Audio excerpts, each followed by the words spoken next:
Hey guys, for this tutorial, I'm just going to be using 120 gauge piece of wire. This is about 7 inches. The size may vary depending on your finger or ring size. If you have a ring mandrel, that's great, use it. Today I'm going to try and make this just using stuff I found around the house. This is a marker. It's bigger than my finger size, but I think I'll be able to work with it. You may be able to find like bottle caps, pens, whatever, depending on how big or small your fingers are. You'll also need some chain nose pliers and round nose pliers, and we are going to start with these. Oh, you'll need a cute little bead too, just to make it a bit more fancy. So we'll start with our round nose pliers at the end, and we are going to make a little swirl.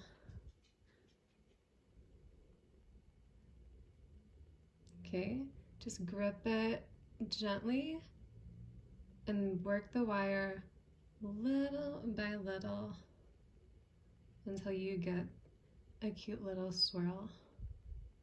We don't want a big swirl because since this is a pretty simple basic ring with a lightweight wire, we don't want something that's going to easily get caught and distorted. So I'm okay with that. I'm going to try wrapping it around the marker. So we're doing this just to give it a basic round shape, and then we should be able to adjust that shape manually. This will not be a perfect ring. If you're going to sell rings, I don't recommend doing this. But if you're bored at home and you want to make something cute for a night out, then yeah, sure, let's do it. So just gently pull the wire in. Yeah, as you can see, that is not perfect, but it's all right. It's just for us. And then I'm going to try it on my finger. Yeah, this finger is always swollen because of so many years of work and rock climbing. But I think that's going to be a good fit. So at this point, we'll grab our bead and we will just pop it on there.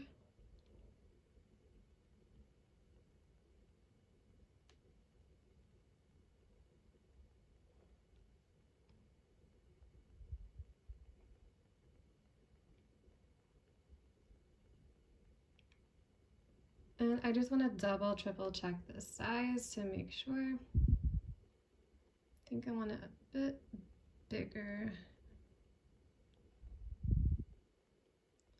And then we're just going to push that bead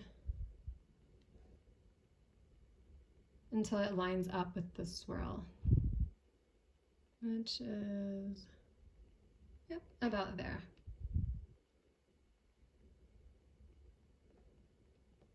So at that point, we want to make sure the bead doesn't slip and slide. So we are going to bend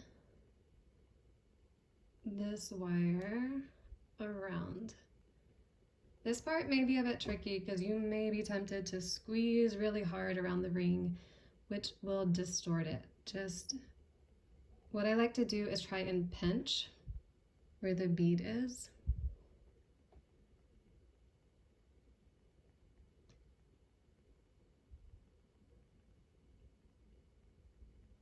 And if this does get bent out of shape, it's all right. We can always reshape it before we do the final part. So I'm going to keep twisting around one more time.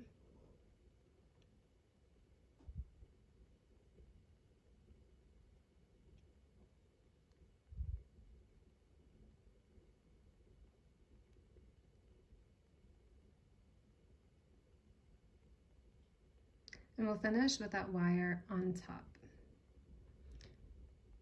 So this is the triple check. We're going to make sure that the ring still fits.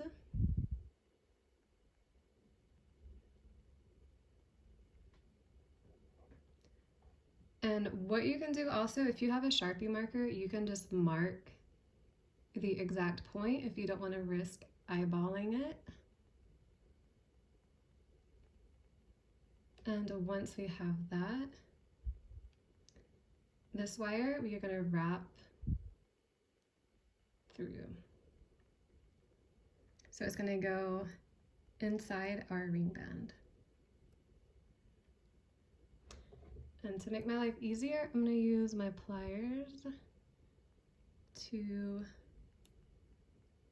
kind of bend and pull.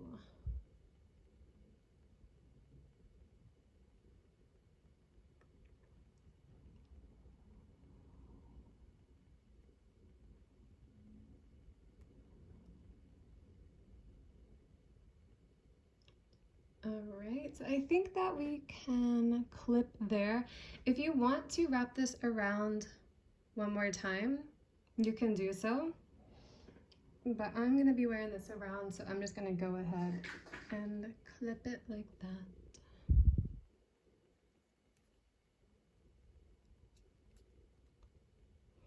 So whenever you clip this wire, you want to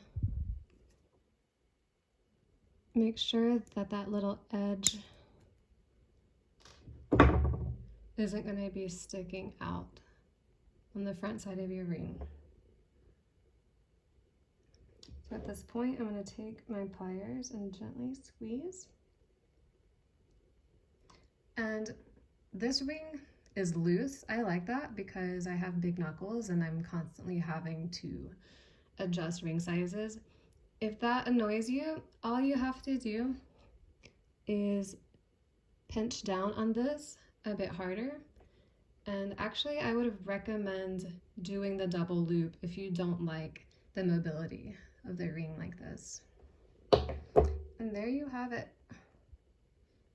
Super cute ring.